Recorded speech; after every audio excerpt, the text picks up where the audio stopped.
Aqueles que nos visitam nessa noite, os membros, os congregados e aqueles que nos visitam nessa noite.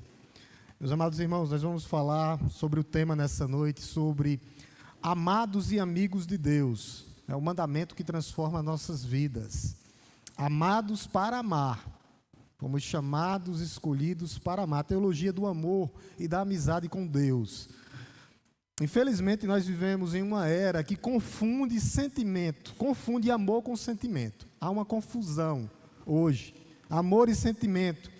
Pessoas criam amizade por conveniência, ou então por pertencimento. As pessoas criam esse tipo de amor por pertencimento, ou querem se utilizar das pessoas.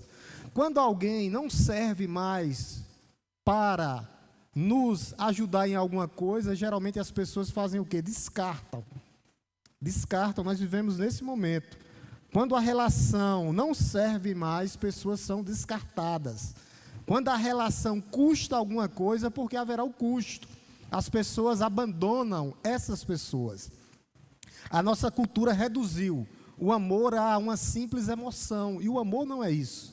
O amor é uma emoção passageira, sujeita às marés da nossa vida. Depende da maré, depende do humor, depende do interesse. Geralmente a humanidade está vivendo assim.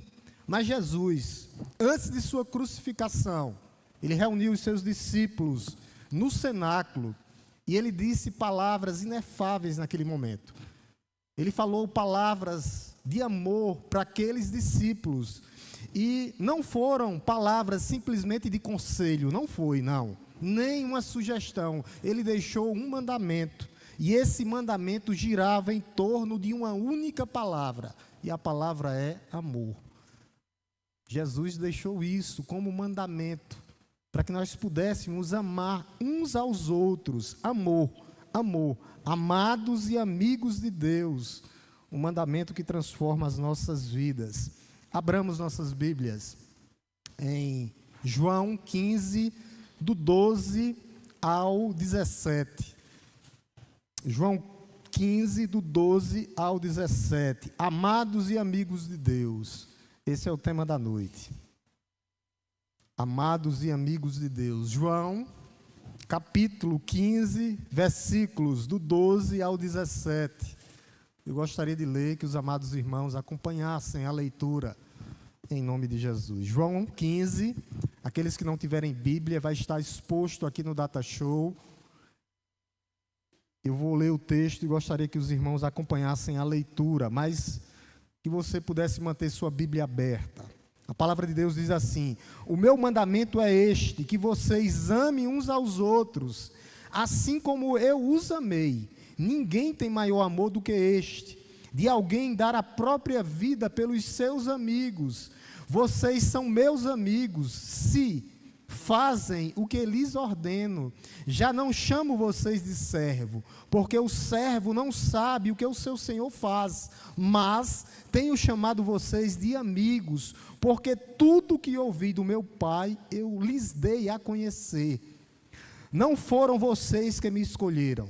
Pelo contrário, eu os escolhi e os designei para que vão e dê fruto, e o fruto de vocês permaneça, a fim de tudo que pedirem ao Pai em meu nome, lhes conceda.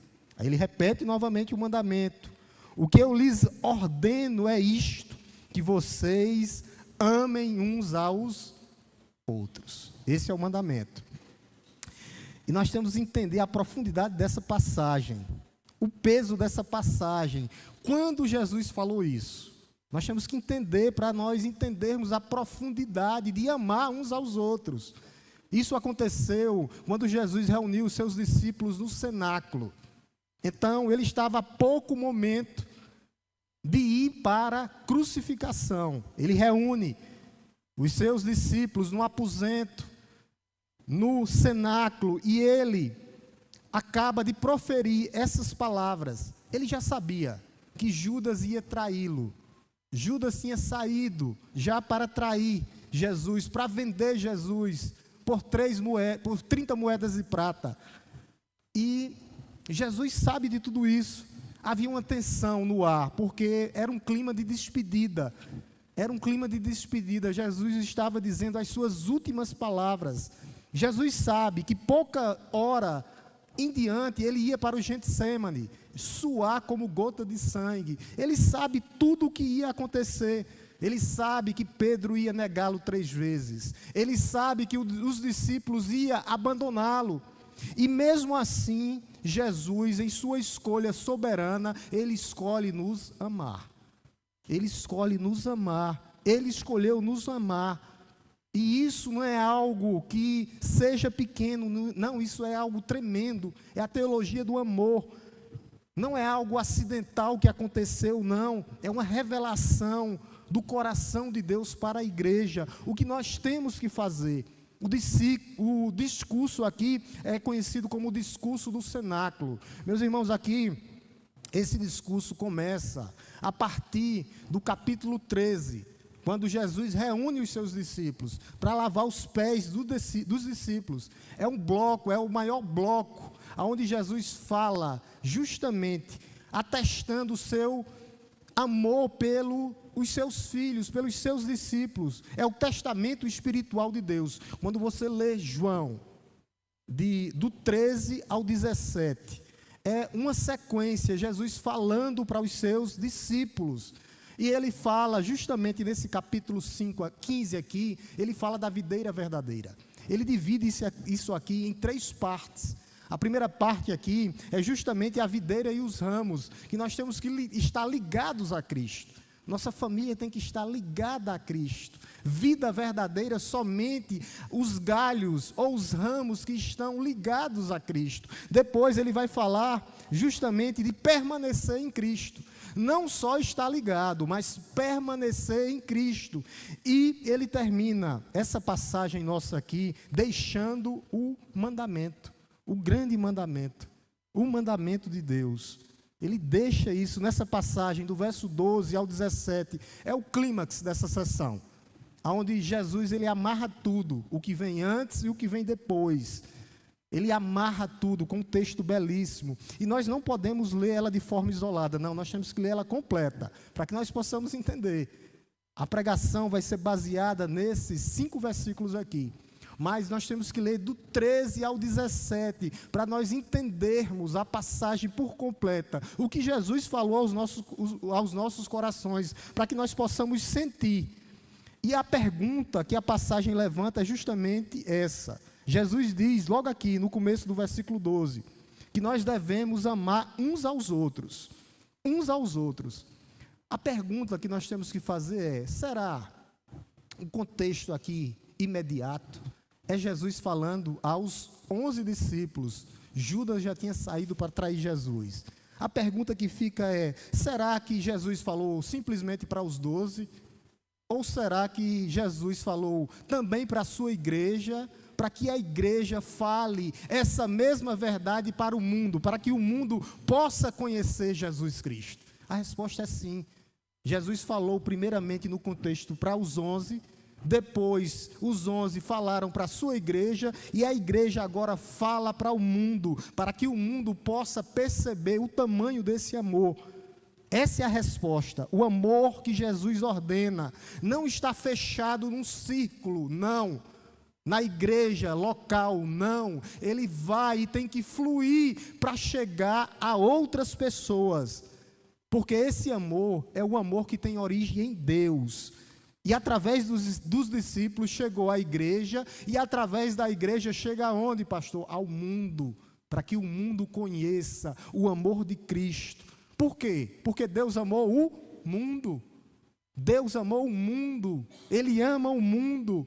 Esse é o fundamento de Deus. A vontade de Deus é que todos cheguem ao seu conhecimento. A comunidade, a igreja de Deus é canal de bênção para que o mundo possa conhecer Cristo. Nós somos canais para que esse evangelho flua. Esse amor tem que fluir primeiro entre nós, na igreja, até que chegue a outras pessoas. Esse é o amor que fica, para que outras pessoas possam conhecer Cristo. E nós temos que ter isso em mente. Nós temos que amar de fato e de verdade. Amar. O mandamento é amor, é um imperativo. Quando você vem aqui no verso 12, o meu mandamento, logo no versículo 12, é um imperativo. O meu mandamento é este, é um imperativo. Ele manda nós amar. O mandamento é algo singular, a centralidade do amor. Nós temos que amar como Cristo nos amou. Jesus não está simplesmente falando que nós temos que amar da boca para fora, mas sentir a necessidade do outro. Esse é o discurso. Por isso que ele repete isso 3 vezes, e eu quero ler com vocês. 3 vezes. Você volta um pouquinho, eu falei que o discurso vai do 13 até o capítulo 17, e 2 vezes está aqui no capítulo 15. Mas o discurso vai até o 17. Olha o que ele diz no verso, eu quero que as meninas coloquem aqui para eu ler junto com a igreja. Capítulo 13, 34. Falando que nós temos que amar uns aos outros. Preste atenção, vamos ler, igreja, comigo aqui. Capítulo 13, 34. Kathleen. Vamos lá, igreja? Eu lhes dou...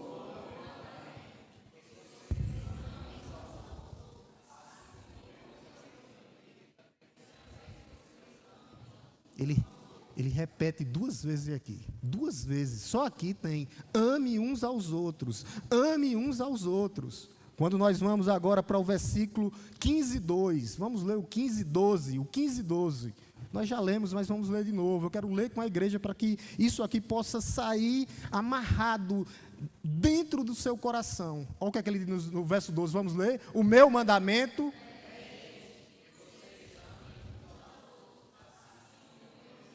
Segunda vez.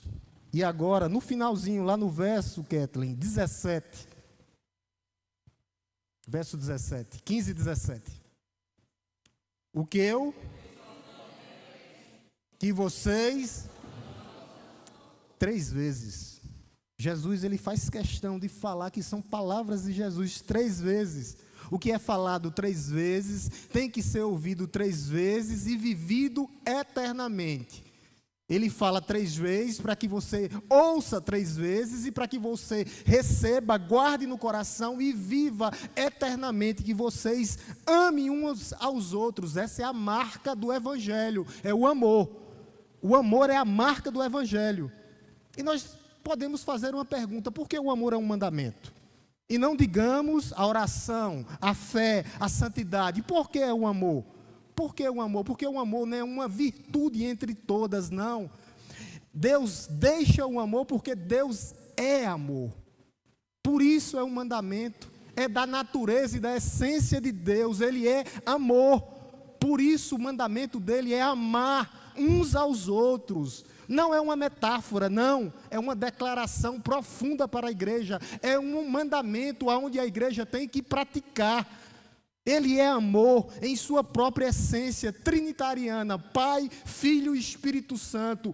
Antes da fundação do mundo já existia esse amor, e agora esse amor flui para a igreja, para que a igreja possa amar dentro da igreja, para que flua para o mundo. O amor de Deus tem que fluir através da igreja, é a igreja. Jesus aqui deixa um imperativo para seus discípulos, para que os discípulos pregassem depois para a igreja, para outros discípulos, para que a igreja saia pelo mundo e pregue a palavra de Deus. Jesus não está pedindo para nós sermos gentis e tolerantes, não. Ele está pedindo para que nós possamos, preste atenção, que nós possamos refletir o amor de Deus em nossas vidas. Ele quer isso. Ele quer que nós sejamos e que nós amamos como Jesus nos amou. Então, esse amor que nós temos que ter uns com os outros vai mostrar quem verdadeiramente vive a imagem e a semelhança de Deus, porque Deus é amor. Qual o padrão desse amor? Ele deixa um padrão? Deixa. Olha o que ele diz aí no versículo 12. Ele vai dizer, assim, versículo 12, assim... Ele vai dizer, este é o mandamento, que vocês amem uns aos outros. Qual é o padrão? Assim como eu amei. Eu amei quem? Vocês. Como eu os amei. O padrão é esse. É o padrão de Deus. Assim como da mesma forma como eu amei vocês, segundo o mesmo padrão, segundo a mesma medida. Jesus não está dizendo, amem uns aos outros de forma parecida, como eu amei. Não, ele não está dizendo isso. Ele está dizendo, o amor entre vocês devem ter a mesma qualidade que o amor que eu tive por meus discípulos. É essa a qualidade, é esse o caráter, é essa a fonte do amor que tem que ter entre a igreja. O amor que eu tenho por vocês. É isso que Jesus quer da igreja, que a igreja aprenda a amar. Isso nos leva a uma pergunta: como Jesus nos amou? Como Ele nos amou?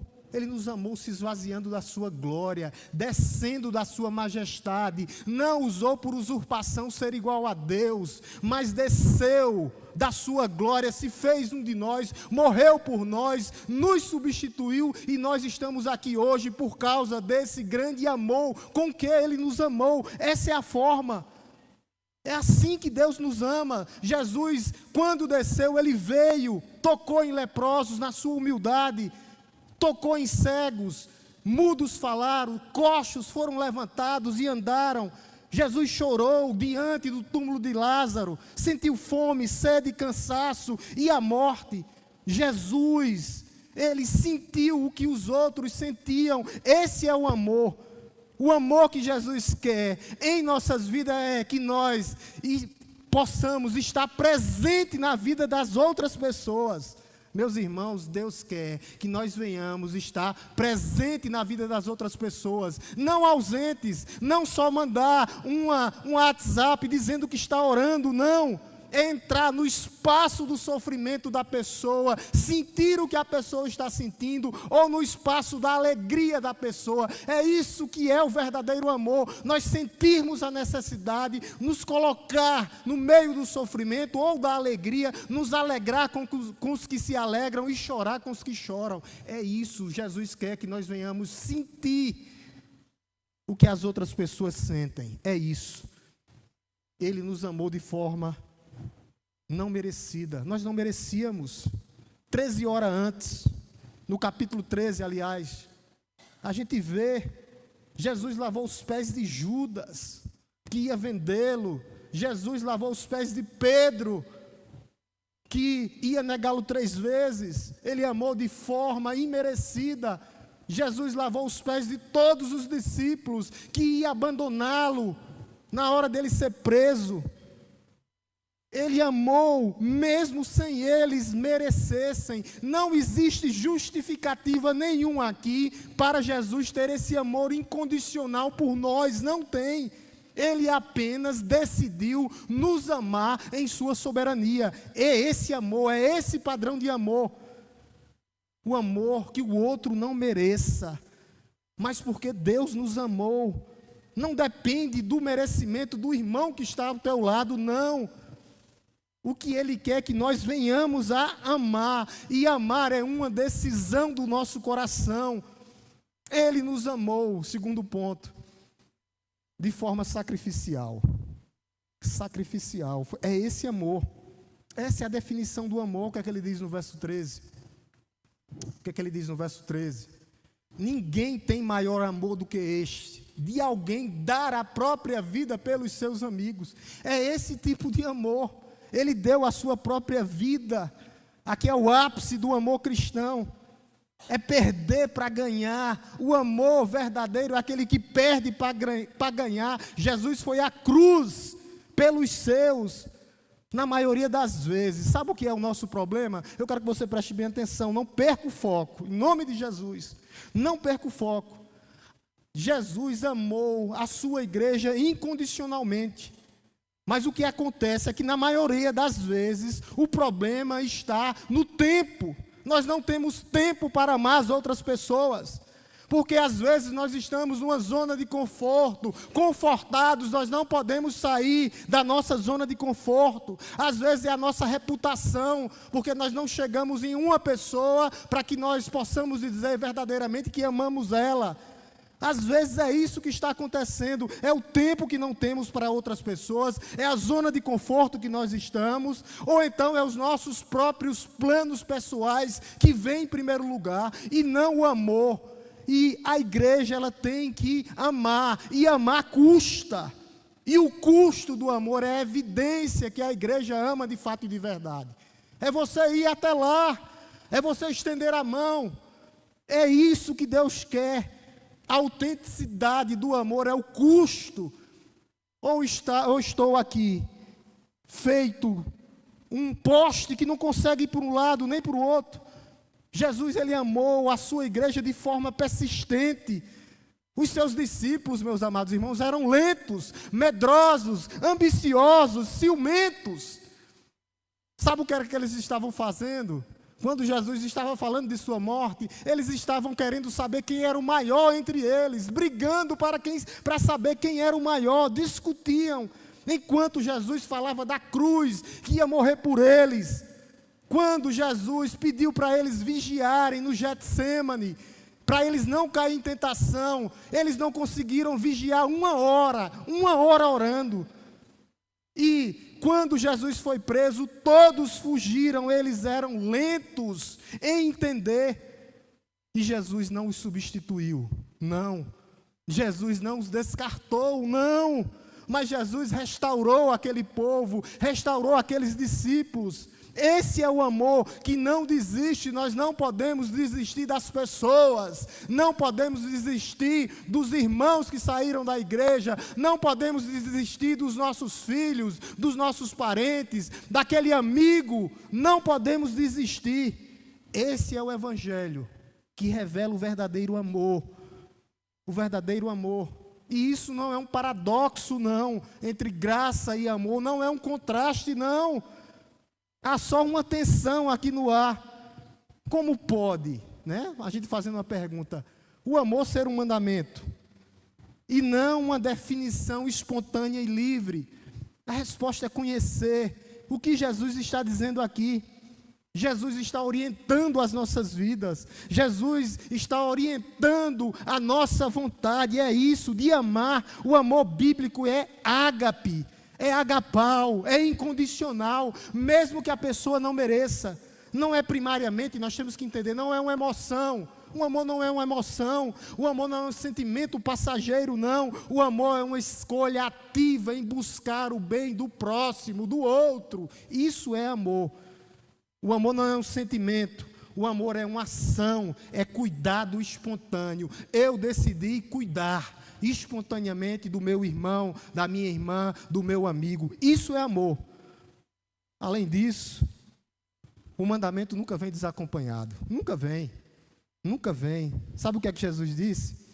Não é para você amar do jeito que você conseguir, não. Ele diz: permaneçam em mim e vocês vão continuar amando. Permaneçam em mim e eu permanecerei em vós. Nós só conseguimos ter esse amor se nós permanecermos em Cristo. Olha o que é que diz no verso 5 e 4. Volte bem aqui, Ketley, verso 5 e 4. Eu quero ler com a igreja. Nós só vamos conseguir amar se nós permanecermos ligados na videira verdadeira. Vamos ler, igreja. Permaneçam.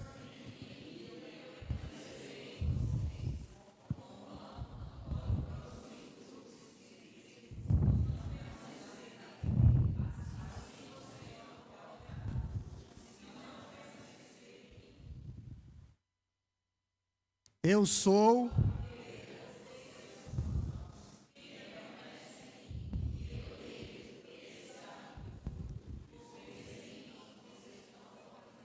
Sem Cristo nós não podemos fazer nada. Nós só vamos conseguir amar verdadeiramente se nós estivermos ligados na videira. Porque esses galhos vão dar frutos, frutos para a glória de Deus. Frutos que vão produzir, porque os frutos do Espírito é o amor, é um amor gravado em nossos corações, aí nós vamos amar. O mandamento é amor, por isso que é um imperativo, mas é uma promessa para aqueles que vão permanecer em Cristo, aqueles que estão alicerçados em Cristo, aqueles que estão ligados a Cristo, aqueles que são os ramos, vão verdadeiramente conseguir amar você conseguirá amar. Por isso que o amor é o dom supremo, a teologia do sacrifício. É isso que Jesus está falando quando ele diz lá no verso 13: ninguém tem maior amor do que este, ninguém. Por isso que nós estamos ligados a Ele. Essa é uma das afirmações mais absolutas de toda a Bíblia. Ninguém, ele vai dizer, ninguém, versículo 13, ele vai dizer, ninguém tem amor maior do que este. É verdade, é uma das afirmações mais absolutas de todos os evangelhos. Não é um amor muito grande, não, é um amor real, é um amor substitutivo, é um amor que está no superlativo, na escala de todas as outras coisas. Jesus define aqui de forma precisa. Ele deu a própria vida pelos seus amigos. Olha o que ele diz: dar a própria vida pelos seus amigos. Para os seus amigos.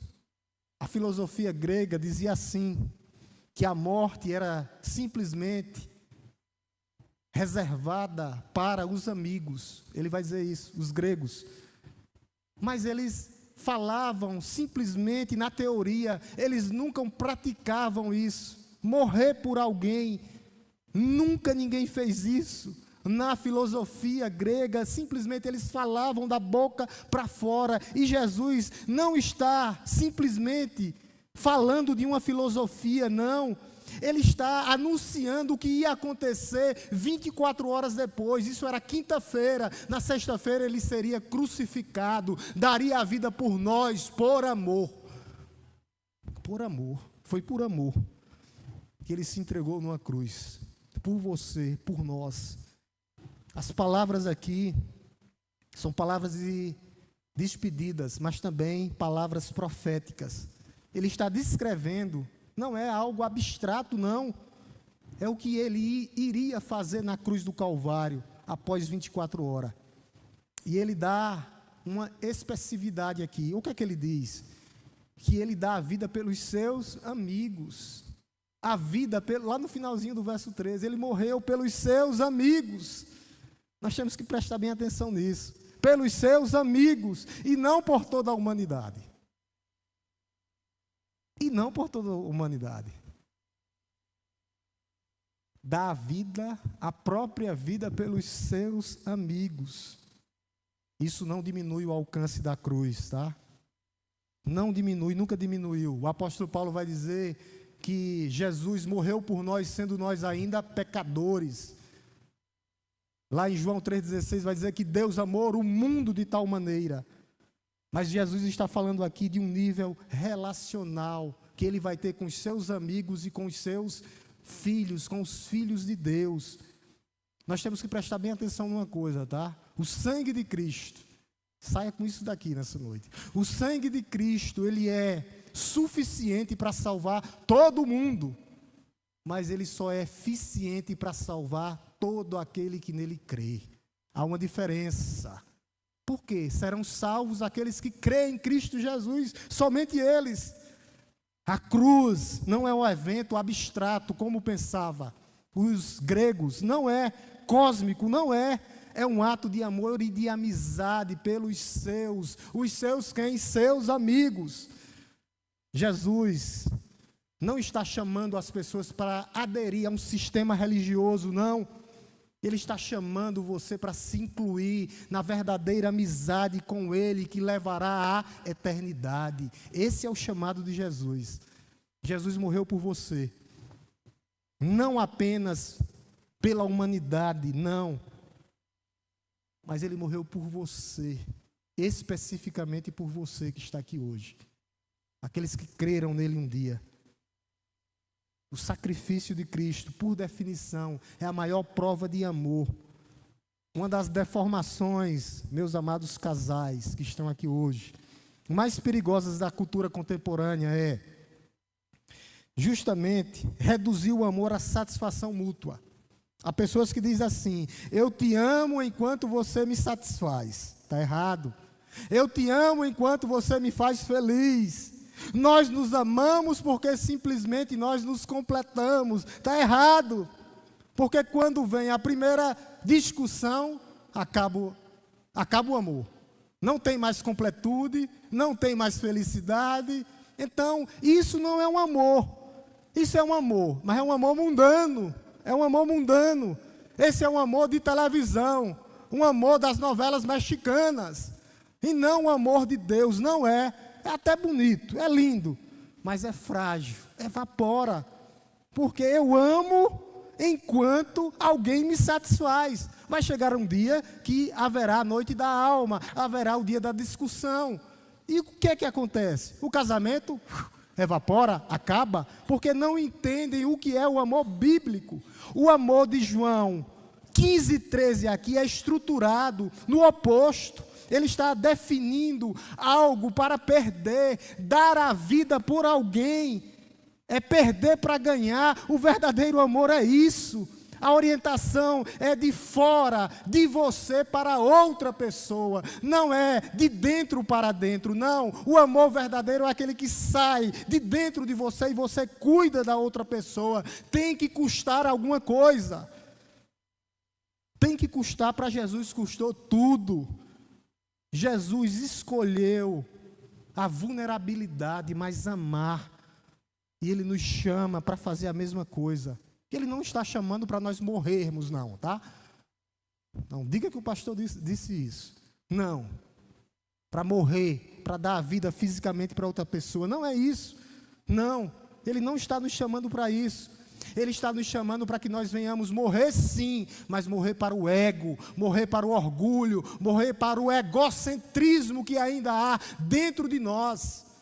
É esse morrer aqui. Morrer para a autopreservação, para podermos preservar a vida do outro. Morrer para o eu. É isso que Jesus, esse não é um amor calculado, o amor de Cristo, que só quer receber e não dá nada. Isso não é amor. Não é amor. Não é amor. Isso não é amor. Eu amo mesmo quando eu não recebo nada da outra pessoa. Isso é amor. Isso é amor. E ele chega no versículo 14, falando da condição dessa amizade. E a condição é obediência, como relacionamento. O relacionamento tem que ter obediência. Olha o que ele diz no verso 14. Verso 14, ele diz assim: vocês são meus amigos se fazem o que lhes ordeno. Nós temos que obedecer. A primeira vez que a gente lê isso aqui, né? É tipo assim, a gente lê pensando, pô, existe uma condição, a graça está sendo contradita aqui com o que Jesus está falando? Claro que não. Isso é uma leitura rasa e superficial. E a igreja tem que corrigir isso. O que Jesus está estabelecendo aqui para ganhar a amizade, tá? Ele no contexto aqui ele deixa claro. Quando chega lá no versículo 16, ele vai dizer, vocês, no versículo 16, ele vai dizer que foi ele quem nos escolheu. Versículo 16, não foram vocês que me escolheram, pelo contrário, eu os escolhi. Foi Jesus que nos escolheu para sermos amigos, para sermos filhos de Deus. Então essa obediência não é conquistada, não. Ela é expressada, é fruto da obediência. Nós obedecemos porque Ele nos amou, porque Ele amou na sua essência, porque Ele nos amou primeiro, e agora nós obedecemos. Eu quero que você pense aqui numa amizade humana. Quando você gosta de um amigo, você não faz as coisas para ele ou por ele, porque você tem medo dele, não. Mas você faz porque você conhece ele, porque você se importa com ele. A obediência sempre é fruto de um relacionamento. Não é a condição, mas fruto do relacionamento. Nós temos que entender isso. Não é uma imposição, mas o fruto do relacionamento com Cristo, porque Ele nos amou primeiro, Ele nos traz a sermos filhos obedientes, amigos obedientes. É o mesmo princípio aqui. O discípulo de Cristo, os amigos de Cristo. O que é que acontece com ele? Eles não obedecem Jesus porque Jesus impôs alguma coisa nas nossas vidas, não. Ele obedece porque Jesus morreu por nós na cruz do Calvário. É esse relacionamento que sai de dentro para fora, e eu hoje obedeço espontaneamente. A obediência, a linguagem do amor, não é o preço da amizade, mas é o que Cristo fez por nós e nos traz a obedecer. É isso que João está falando aqui. Porque eu sempre tenho esse versículo comigo, eu queria ler com a igreja. Quando Jesus vai falar lá na carta de João que os mandamentos de Deus não são pesados, nunca foram peso obedecer a Jesus. Se for um peso a obediência, alguma coisa está errada, porque nunca foi um peso, não é um peso. 1 João, Kathleen, 5,3, 1 João 5,3, está exposto aqui, eu gostaria de ler com os amados irmãos. Não é pesado obedecer, não é um peso, não é fruto do que Cristo fez por nós na cruz do Calvário. Vamos ler, igreja? Porque este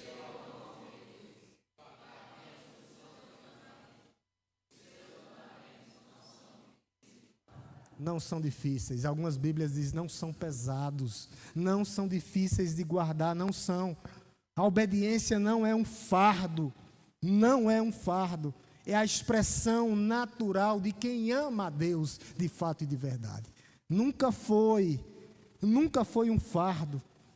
E ele chega num dos versículos mais lindos, a revolução da amizade divina, de servos para amigos de Deus, versículo 15. Versículo 15, olha o que é que ele diz. Vamos ler, igreja, aqui. Já não chamo vocês de servos, porque o servo não sabe o seu... Mas...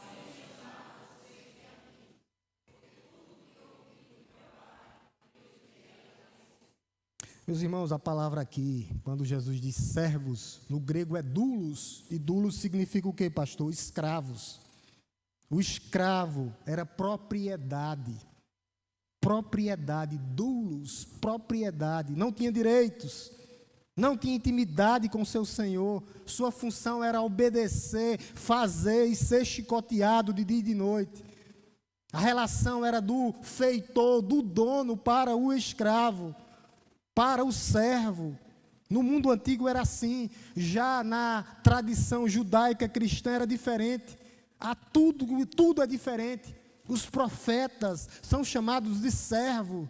Moisés é chamado de servo do Senhor. A própria Maria diz: eis aqui a tua serva. O servo era algo de alta distinção religiosa. Era lugar de honra. Mas no grego não, para os gregos, para os romanos, sempre foi lugar de escravidão.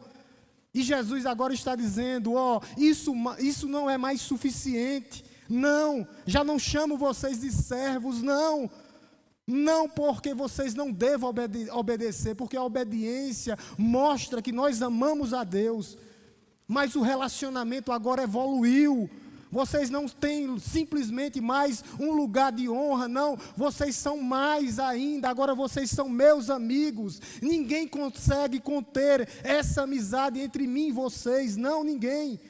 Ela é reservada naquela época para poucos, profetas, Moisés e alguns não. E agora chegou para a igreja. Nós não somos simplesmente servos, mas nós somos amigos de Deus. Amigos de Deus. Jesus explica isso, porque tudo que eu vi, ele vai dizer aqui, tudo, porque tudo que eu vi, de meu Pai eu lhes dei a conhecer. Tudo, nós temos tudo na palavra de Deus, Ele nos deu a conhecer, está aqui, tudo que nós precisamos, tudo, eu lhes dei a conhecer. Essa é a diferença, de servo para amigo, essa é a diferença. Nós temos acesso ao interior e ao coração do próprio Deus. Nós sabemos qual é a vontade dEle em nossas vidas. O amigo sabe o que o Senhor quer para a sua vida, o que Ele planeja para as nossas vidas. Nós sabemos que os pensamentos de Deus ao nosso respeito é pensamentos de paz. A transparência, Deus sabe, Deus mostra o que Ele quer nas nossas vidas. Ele quer ter intimidade com você, Ele quer sustentar em suas mãos, Ele quer direcionar os seus passos, Ele quer manter a sua vida, Ele quer ter uma intimidade profunda com você nessa noite de amigo. É isso que Ele quer das nossas vidas. A teologia da revelação, Ele revela o que Ele quer com as nossas vidas, através da sua palavra.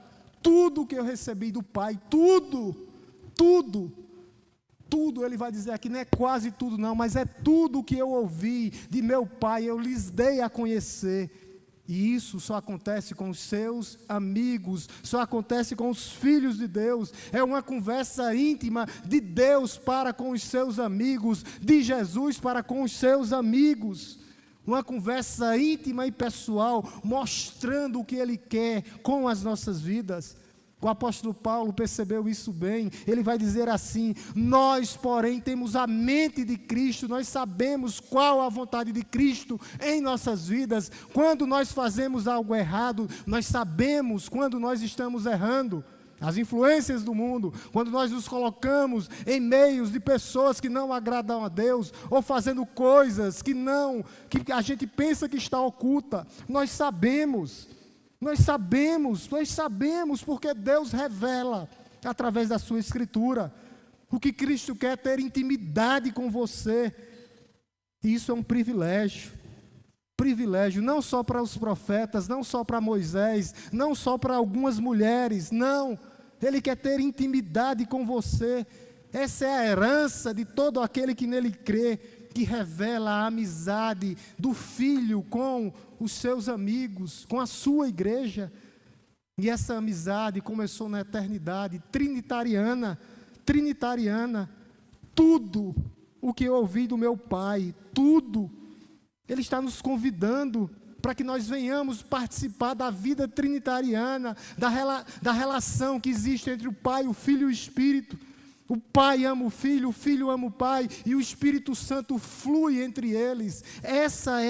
Esse é o amor trinitariano, aquela comunicação eterna. Ele quer passar para você hoje. Pastor, eu já tenho isso, mas você está vivendo através da palavra. Ele quer ter uma comunicação aberta com você. Ele quer te incluir como discípulo e como amigo de Deus. É isso que Ele quer fazer. Há uns 15 dias atrás eu falei no capítulo 17, quando Jesus, na oração sacerdotal, diz assim: eu lhes fiz conhecer o teu nome e ainda farei conhecer, para que o amor que me amaste esteja neles e eu neles esteja. É isso que Jesus quer fazer com as nossas vidas. O amor dele está conosco, mas o nosso amor está com os outros também, porque nós somos um. O amor que o Pai tem pelo Filho, o amor que o Filho tem pelo Pai, é esse amor que tem que ter no meio da igreja. O amor eterno, o amor inesgotável, é esse chamamento que Jesus está fazendo para você. Ele derramou sobre os seus discípulos, os discípulos derramou sobre a sua igreja, e a sua igreja vai derramar sobre o mundo, para que o mundo nos conheça verdadeiramente. A palavra é amor, é entrada na comunhão trinitariana. Isso tem implicações profundas para a nossa identidade como filhos de Deus, como povo santo. E ele chega no versículo 16, falando da escolha. Ele nos escolheu, Ele nos amou primeiro, para desfazer o orgulho humano. Olha o que é que ele diz no verso 16. Verso 16. Já não chamo vocês, verso 16, ele diz assim: já não chamo vocês de amigos. Verso 16, ou é 17? 16. Não foram vocês que me escolheram, pelo contrário, eu os escolhi. Foi Ele que nos escolheu. Foi Ele que nos escolheu. Por isso Ele nos escolheu primeiro. Jesus já tinha falado sobre essa escolha. Tem alguns batistas que têm dificuldade com isso. Eu nunca tive, porque se Deus não me escolhesse, sabe quantas vezes eu seria pastor de vocês? Ou mesmo crente? Nenhuma. Não tenho dificuldade nenhuma com isso. Nenhuma, jamais. Jamais. Eu tenho certeza absoluta. E Jesus já tinha falado várias vezes sobre isso. Jesus fala lá em Lucas 18:7, Lucas 18:7. Deixa eu trazer 3 versículos rapidinho e a gente parte para o final. 3 versículos, Lucas 18:7, sobre essa escolha. Vamos ler aqui, igreja. Será que Deus...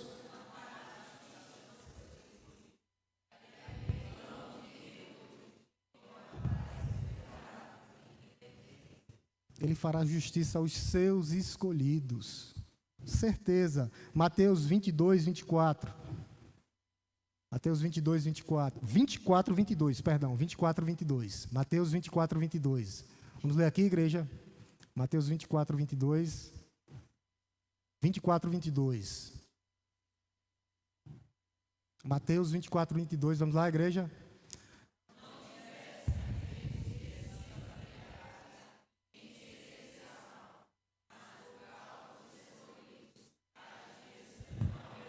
A grande tribulação, passaremos pela grande tribulação. Mas os dias serão abreviados. Por quê? Por causa dos escolhidos. Porque se fosse longo demais a grande tribulação, ninguém ia aguentar. Mas vão ser abreviados por causa dos seus. Mateus 22, 14. 22, 14. Vamos lá, igreja?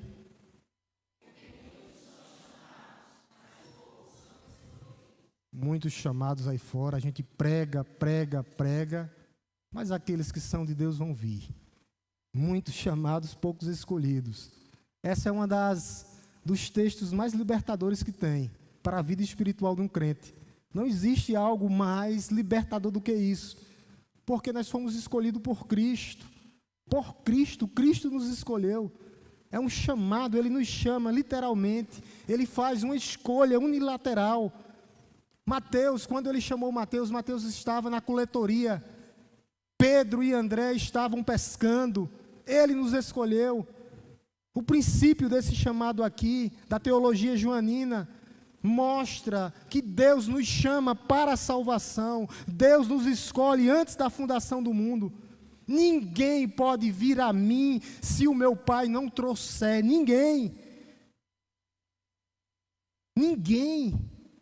Se nós amamos, é porque Ele nos amou primeiro. Essa doutrina aí não tira a responsabilidade do homem de crer, confessar e se arrepender. Quem faz isso é o homem. Quando Ele chama, você tem o dever de responder com arrependimento, com confissão e crendo nele. É isso que Ele está dizendo aqui. Isso é libertador. A doutrina da escolha não é algo paradoxal, não.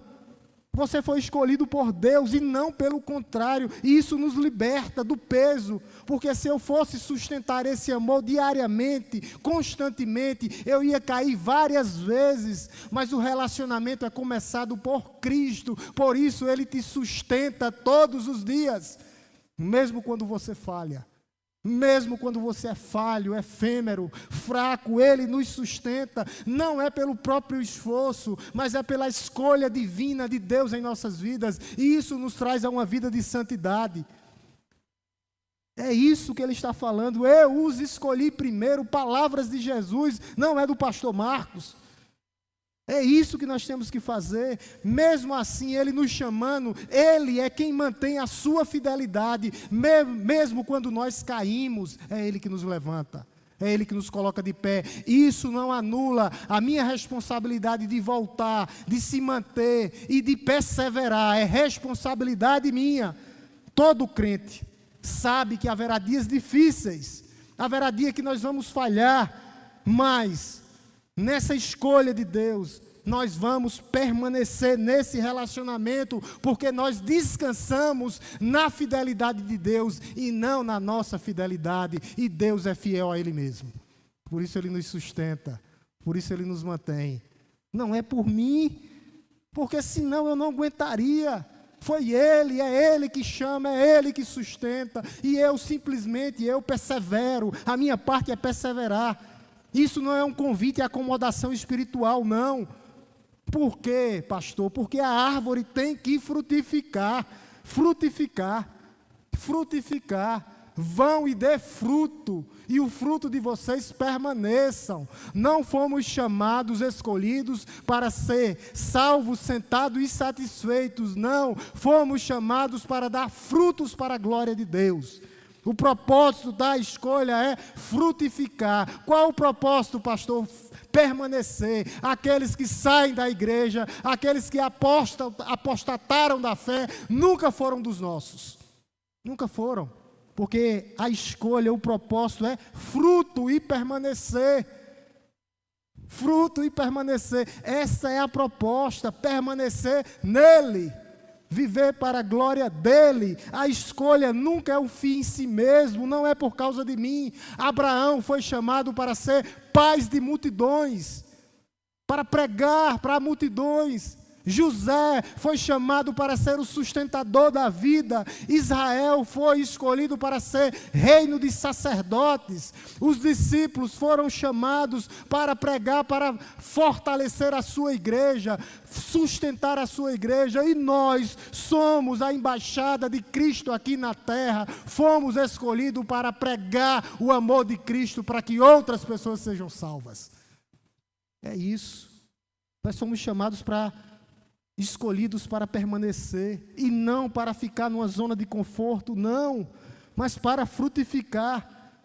Ser amigo de Cristo não é um status privado, nunca foi a ser preservado, é uma vocação pública para ser vivida. Frutificar, frutos para a glória de Deus. É o movimento que descreve ir e não ficar, ir e frutificar, não apenas sobreviver, não, mas frutificar para a glória de Deus. O fruto que permanece, é isso, é dentro desse contexto.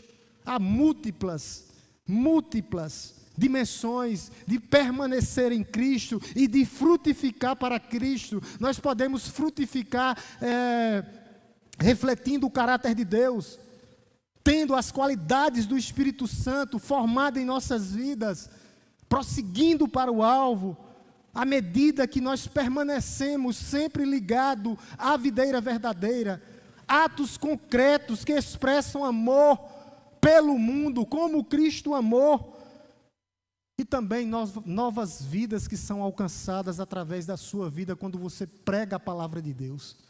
Isso são frutos, o fruto missionário que a igreja tem que produzir. O que define o fruto que permanece? O que define a nossa motivação de permanecer em Cristo? É a vaidade? É o esforço humano? Não é isso que define, não. O que define é o fruto do Espírito que tem que ter em nós. Paulo usa uma imagem do fogo, o fogo testando o ouro, e quanto mais o fogo chega no ouro, mais puro o ouro fica, mais puro a prata fica, mais puro as pedras preciosas ficam. Mas quando Paulo fala do feno, da palha e da madeira, eles queimam. Por isso que Jesus está falando aqui, frutos que permanecem. Frutos que permanecem, esses frutos têm que permanecer. Cada discípulo tem que permanecer e frutificar para a glória de Deus. Não é resistir, é frutificar. Frutificar. Por isso que o apóstolo Paulo, Jesus agora ele emenda, falando que nós temos que orar, para que nós possamos pedir a Deus, e nós possamos pedir e ir a Ele, a fim de que tudo o que pedirem ao meu Pai, em meu nome eu lhes conceda. Ele interliga a oração, que nós temos que orar, nós temos que bater na porta, nós temos que pedir para a porta ser aberta, nós temos que fazer isso, tudo o que vocês pedirem. E isso não é uma fórmula mágica, não, eu vou pedir tudo e Deus vai me dar, não é isso. A consequência natural daquele que frutifica, daquele que é amigo de Deus, aquele que foi escolhido por Deus, é que cumpre os seus pedidos conforme a vontade de Deus. Pai, que seja feita a tua vontade. Nós oramos alinhados com a vontade de Deus. É isso que nós fazemos. Nós vamos pedir alinhados à vontade soberana de Deus. aí sim Deus vai responder às nossas orações quando nós pedimos, conforme a sua vontade. A oração poderosa, meus amados irmãos, não é técnicas espirituais, não é coisa avançada, não é isso. É um produto de uma intimidade com o Pai, uma intimidade de amigos, intimidades de obediência. O amigo de Deus vive para frutificar, vive conforme a vontade e os propósitos de Deus. Aí sim, nossas orações serão respondidas. Respondidas. Por isso, no final do verso 17, ele repete, dizendo, ordenando, para que nós venhamos justamente, ele começa de uma forma e termina da mesma forma, falando que nós venhamos amar uns aos outros. Olha o que é que ele diz. Vamos ler, igreja, para que a gente possa encerrar. O que ele diz?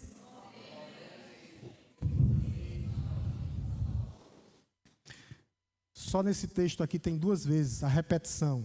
Amem uns aos outros. Amem uns aos outros. Amem uns aos outros. Não deixem de amar uns aos outros. Jesus está encerrando o bloco aqui da mesma forma que ele começou. Com a mesma moldura, com a mesma caixa alta, dizendo, amem uns aos outros. Vocês têm amizade com Deus para vocês amarem uns aos outros. Vocês foram escolhidos por Deus para amar uns aos outros. Vocês estão dando frutos para que vocês possam amar uns aos outros. Vocês oram para que eu possa responder vocês, para que vocês amem uns aos outros. Porque o resultado do amor é justamente o resultado do cristianismo verdadeiro. Esse é a lógica. A lógica é essa. É o amor entre os irmãos, amar uns aos outros. Jesus vai mais longe, diz que nós temos que amar até os nossos inimigos. E é assim que nós temos que viver. É assim que nós temos que viver. A cadeia do amor. A cadeia do amor. Deus amou o Filho amou os seus discípulos, os discípulos amou a sua igreja, e a sua igreja prega amando o mundo para que os seus se acheguem à igreja de Cristo. É isso que nós devemos fazer. O amor não é apenas o começo e o fim, não, da teologia, não. É o tecido que conecta toda a coisa, que vai conectando, chegando todos os outros pontos. O apóstolo Paulo diz que entre a fé, a esperança e o amor, restaurar. Vai restar o amor. Vai restar o amor. O amor fraternal, daquele que se fez carne, para que nós pudéssemos viver conforme a sua vontade e o seu querer.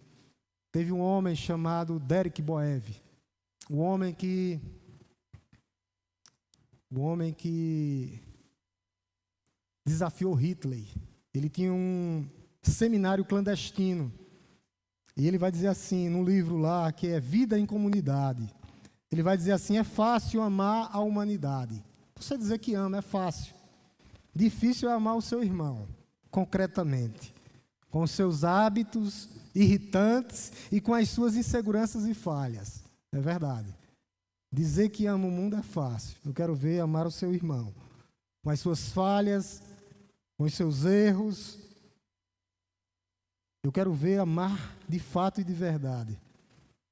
Jesus não manda amar a humanidade, Ele manda amar uns aos outros. Uns aos outros. Está no plural concreto aqui.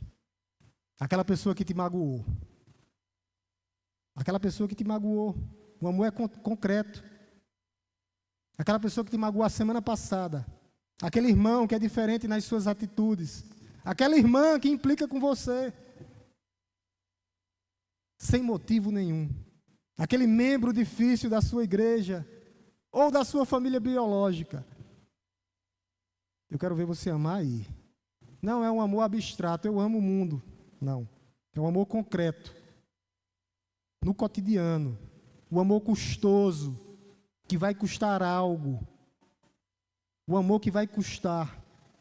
O amor que vai demonstrar verdadeiramente que o Evangelho é inconfundível. É esse amor. E eu termino com algumas coisas para a gente pensar rapidamente.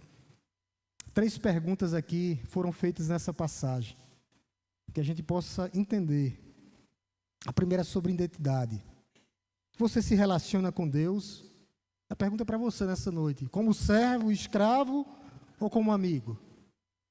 Qual o relacionamento que você tem com Deus nessa noite? Isso vai se manifestar na sua oração. Você ora com medo ou você ora com confiança de que Deus vai responder às suas orações? Você simplesmente cumpre deveres religiosos dentro da igreja? Ou na hora da necessidade você chama o irmão ou o pastor para conversar com você? E você tem alguém que se chega até você e mostra que ama você verdadeiramente. Segundo, é sobre intimidade. Você tem conhecido Deus profundamente? Amizade implica em presença. Você tem se mantido na presença de Deus?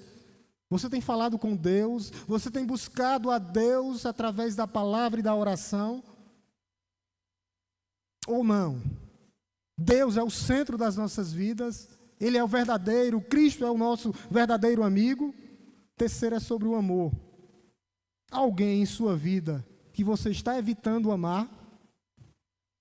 Alguém na sua vida, na sua vida mesmo, na minha, pastor, é na sua.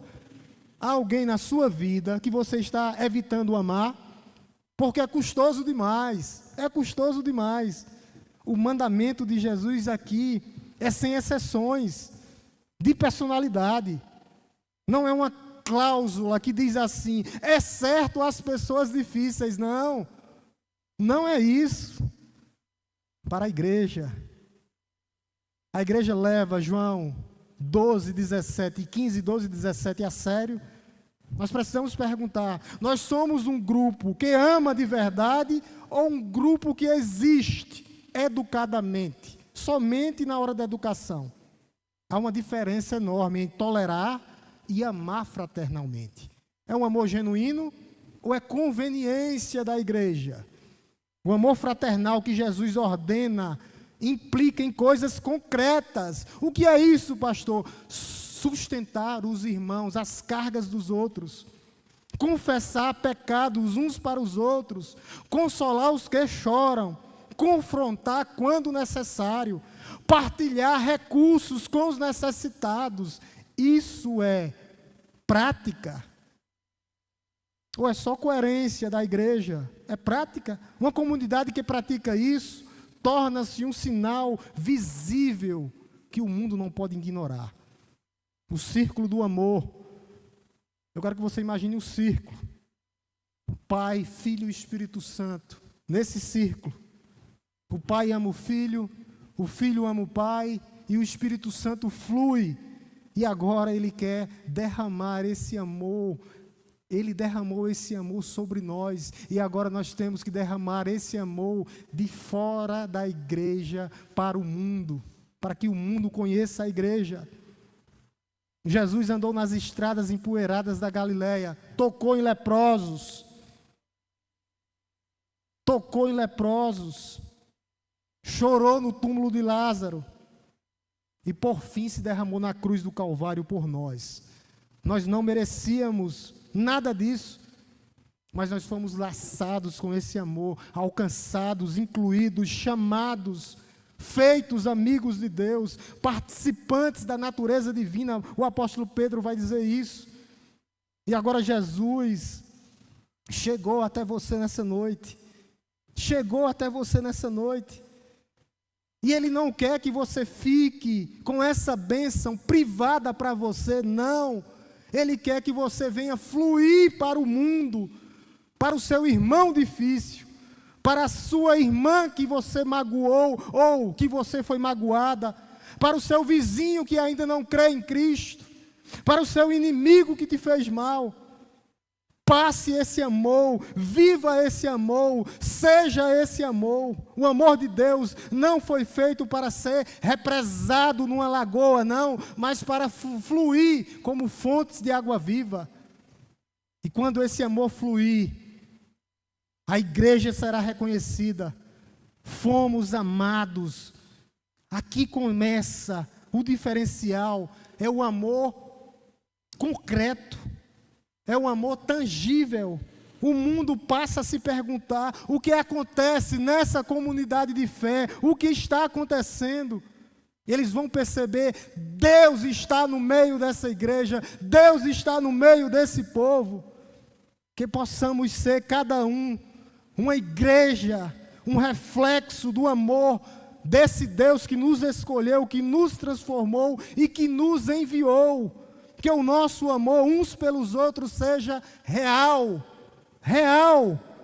tão custoso, tão persistente que o mundo não consiga explicar, não consiga encontrar explicação, mas que eles olhem e digam, essa igreja é de Deus, essa igreja é de Cristo. O Espírito Santo está no meio dela.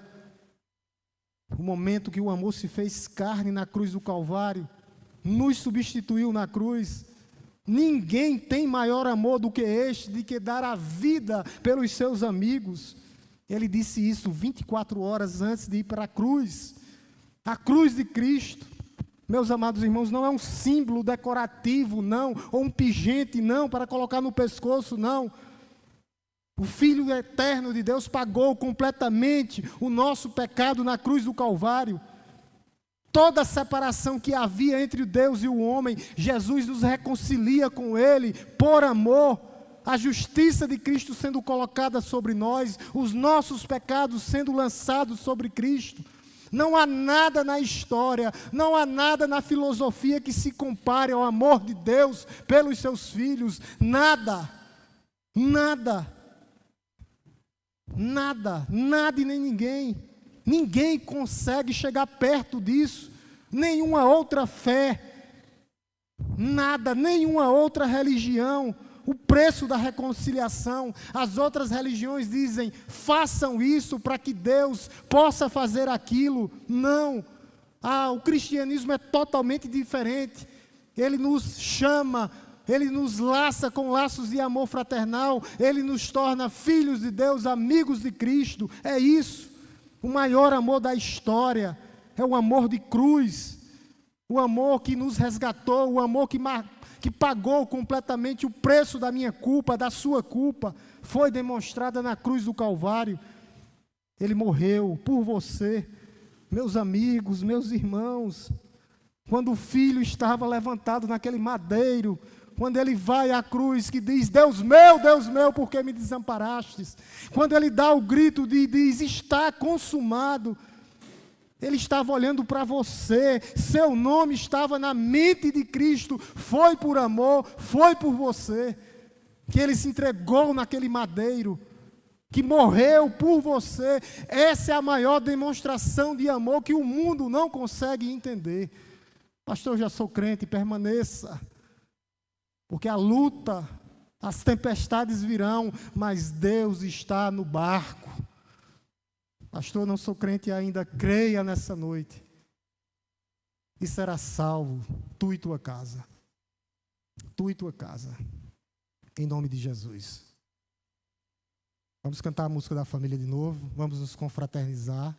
Cadê o grupo de louvor? Ainda está com coragem aí? Pensou que não ia ter? Depois nós vamos embora. Orar, fazer a oração final. Grupo de louvor, Bia. Vamos orar. A música é linda, né? Do mês da família. Vamos louvar novamente. Vamos nos confraternizar. Quando começar a música, tá? Vou cantar também hoje. Estou animado. As meninas já estavam ali, já orando, já começaram a orar quando eu chamei. Kathleen, a música lá da família novamente, coloca aí. Para a gente cantar juntos.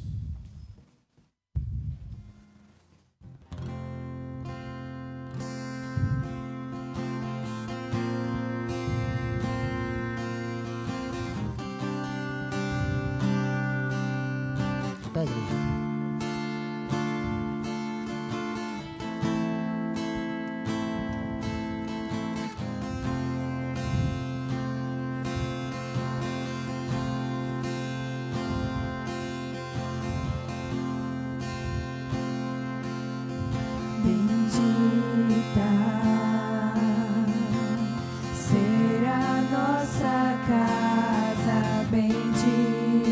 Saia do seu lugar, se confraternize com o seu irmão. Fale com o seu irmão que está do seu lado, com a sua irmã.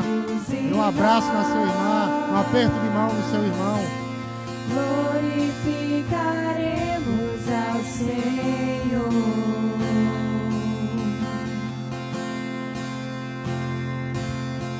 Minha casa não será abalada em Cristo. Está alicerçada em nós. Glorificaremos ao Senhor.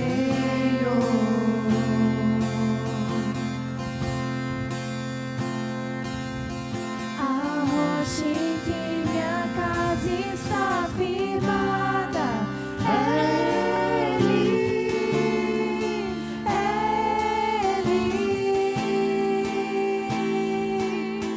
o amor que alcançou a minha casa é Ele,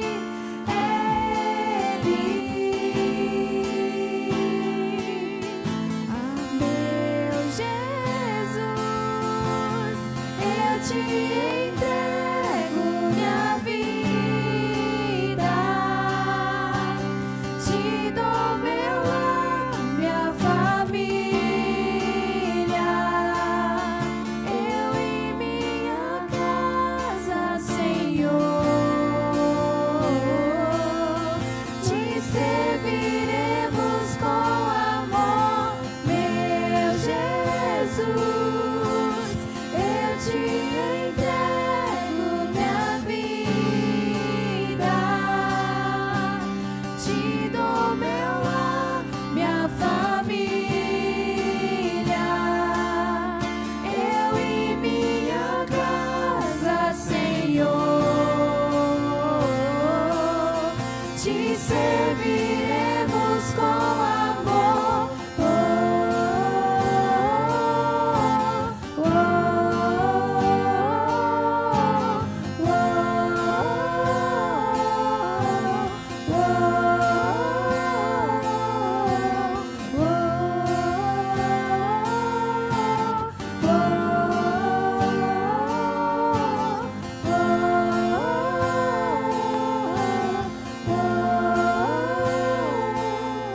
A rocha em que minha casa está firmada é Ele,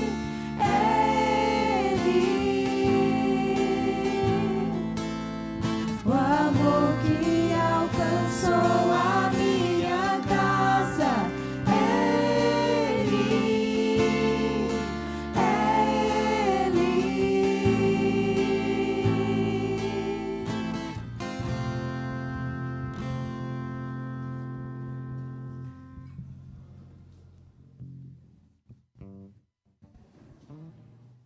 Louvamos Deus Todo-Poderoso, Criador dos céus e da terra, te bendizemos por mais uma noite. Que o Senhor, ó Deus, possa nos abençoar nesse início de semana, ó Deus. Que seja uma semana abençoada e abençoadora, ó Deus. Que o Senhor guie os nossos passos, direcione as nossas vidas, os nossos pensamentos, o nosso falar, o nosso andar. Tudo nós entregamos diante de Ti, ó Pai, para que nós sejamos completamente conduzidos pelo Senhor, cuidando da nossa casa, da nossa família, ó Deus, cuidando, ó Deus, e entrando com bênçãos espirituais, a maior bênção que existe, bênção de salvação, que o Teu Santo Espírito sopre, ó Deus, convencendo-os, ó Deus, aqueles que ainda não tiveram experiência com o Senhor, do pecado, da justiça e do juízo, ó Pai. Tende misericórdia, Pai, da vida deles. O Espírito Santo sopra para onde quer, mas que eles possam ter entendimento, ó Deus, que só existe um Senhor, um Salvador, e o nome dele é Jesus Cristo, nosso Senhor. Muito obrigado, Senhor, por essa noite. Que o Senhor continue sendo a rocha eterna da nossa casa, ó Deus, da nossa vida, da nossa igreja. Muito obrigado, Senhor, por essa noite. Um momento de louvor, adoração, um momento de comunhão, um momento de confraternização, um momento onde a tua igreja te adorou, ó Deus, de fato e de verdade. Muito obrigado, Senhor, por essa noite. Que o amor de Deus Todo-Poderoso, Criador dos céus e da terra, que a graça soberana, ó Deus, que a graça de Deus, Filho, ó Deus, esteja conosco e que as consolações do Espírito Santo, ó Deus, esteja conosco nessa noite. Essa é nossa oração, ó Deus, o nome santo